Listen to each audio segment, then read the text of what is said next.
मैं बहुत खुश हूं कि आप सबने, देश ने देखा कि जब विपक्ष एकजुट हो जाता है तो किस तरह से इनको हराया जाता है।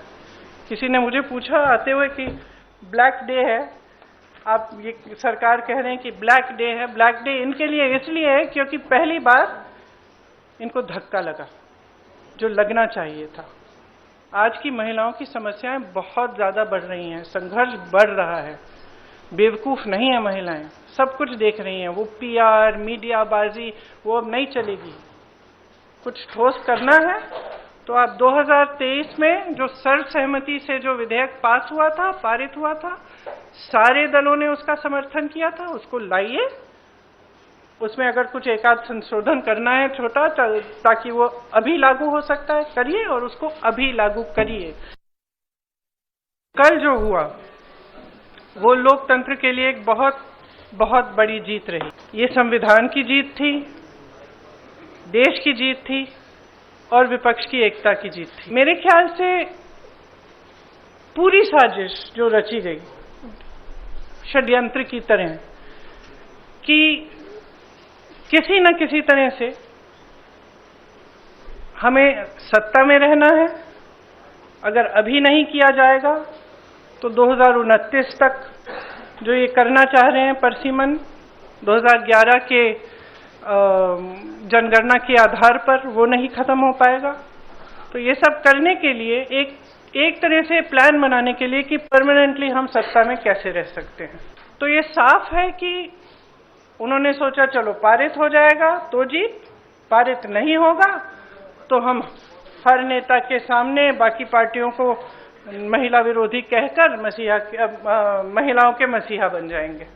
तो आप महिला हैं, हम जानती हैं कि महिलाओं का मसीहा बनना इतना आसान नहीं है।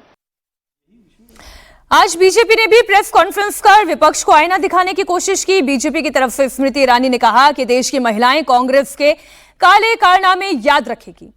कांग्रेस एक तरफ बिल का समर्थन करने की बात करती है लेकिन संवैधानिक व्यवस्था पर भरोसा नहीं करती।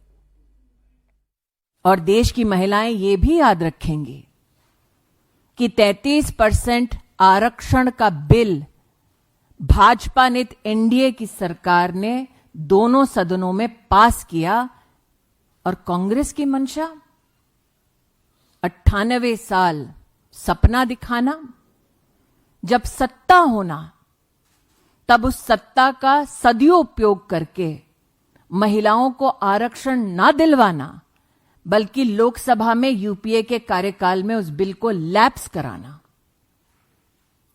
मैं स्तब्ध हूं कि कांग्रेस की प्रेस वार्ता में यह कहा गया कि वो 2023 के पारित बिल का समर्थन करते हैं जिसमें डिलिमिटेशन का उल्लेख है, लेकिन दोगलापन कांग्रेस का इतना कि साथ में यह भी कहते हैं कि उन्हें परिसीमन की समिति और व्यवस्था में विश्वास नहीं। कांग्रेस को देश की संवैधानिक व्यवस्थाओं में विश्वास नहीं, देश की संसद में विश्वास नहीं और देश की महिला पर भी विश्वास नहीं। ये कांग्रेस ने अपना क्रूर चेहरा देश की जनता के सामने उजागर किया है। एक जश्न जो विपक्ष मना रहा है वो इसी बात का मना रहा है कि सरकार को ऐसा लगता था, ऐसी धारणा थी कि ये कभी हार नहीं सकती, हमने उन्हें हरा कर दिखा दिया। समीर जी, ये भी तो विपक्ष बताने की कोशिश कर रहा है कि विपक्ष के पास इतनी ताकत है कि वो सरकार को झुका सकती है, बिल गिरा सकती है, और ये पहली बार है जो 240 वाला फैक्टर दिखाई दे रहा है। देखिए, सरकार संसद में हारी है, सड़क पर तो अभी नहीं हारी है ना। अब संसद की लड़ाई सरकार सड़क पर लेकर जाएगी और जिस तरीके से स्मृति ईरानी ने और रविशंकर प्रसाद ने आज पीसी किए और उसके पहले जिस तरीके से प्रियंका गांधी ने संबोधन किया, तो विपक्ष भी इस बात को जानता है कि भारतीय जनता पार्टी संसद में जो हारी है उस बात को विपक्ष के ऊपर लेकर जाएगी। विपक्ष के कारण महिला आरक्षण बिल पास नहीं हो सका और मुझे लगता है विपक्ष को इस बात का डर है और यही कारण रहा कि प्रियंका गांधी से आज पत्रकार वार्ता सुबह करवाई गई और विपक्ष ये कोशिश करेगा। लेकिन प्रधानमंत्री इस बात को जानते हैं कि भाई हम लोकसभा में तो हार गए, बिल पास नहीं कर पाए, लेकिन जनता की अदालत में तो हमको जीतना है और इस बात को जनता तक लेकर जाना है।